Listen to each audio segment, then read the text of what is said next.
तसा करतो जी कडाडला मिरझा, एक वार खुला सोड, नाही इथंच उभा कापला तर शिवरायांचं नाव घेणार नाही.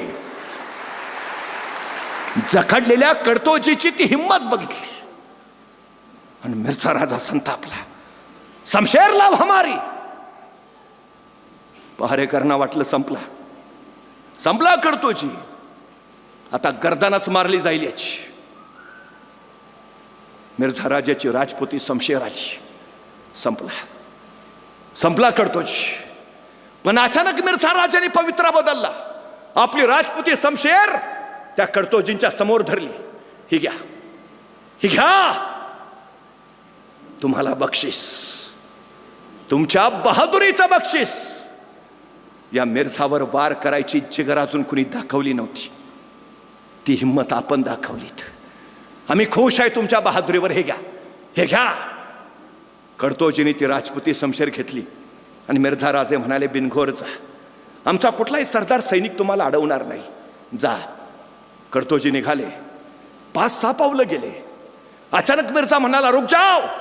कडतोजी थबकले. मागं वळून पाहिलं.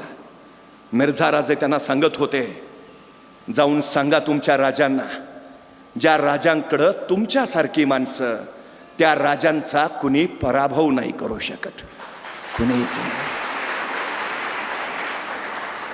कडतोजी रायगडावर परतले. महाराजांना कडतोजींचा हा प्रताप कळाला आणि राजे म्हणाले, कडतोजी कोण प्रताप गाजवलात, आजपासून तुम्ही कडतोजी नाही, आजपासून तुम्ही प्रतापराव गुजर. कडतोजींना महाराजांनी पदवी दिली प्रतापराव. हेच प्रतापराव स्वराज्याचे सरसेनापती झाले. स्वराज्याचे सर्वाधिक काळ सरसेनापती राहिलेले, तब्बल 8 वर्ष प्रतापराव गुजर. सगळ्यात जास्त लढाया केलेले सरसेनापती, स्वराज्याला सगळ्यात जास्त प्रांत जोडणारे सरसेनापती. राज्याभिषेक जाहीर झाला आणि महाराजांनी सरसेनापती प्रतापराव गुजरांना सांगितलं, प्रतापराव, तो औरंग हा राज्याभिषेक सुखरूप पार पडू देणार नाही. तो राज्याभिषेकात विघ्न आणणारच. सरसेनापती, स्वराज्याच्या सीमा बिनधोक करा. राज्याभिषेक निर्विघ्न पार पडला पाहिजे.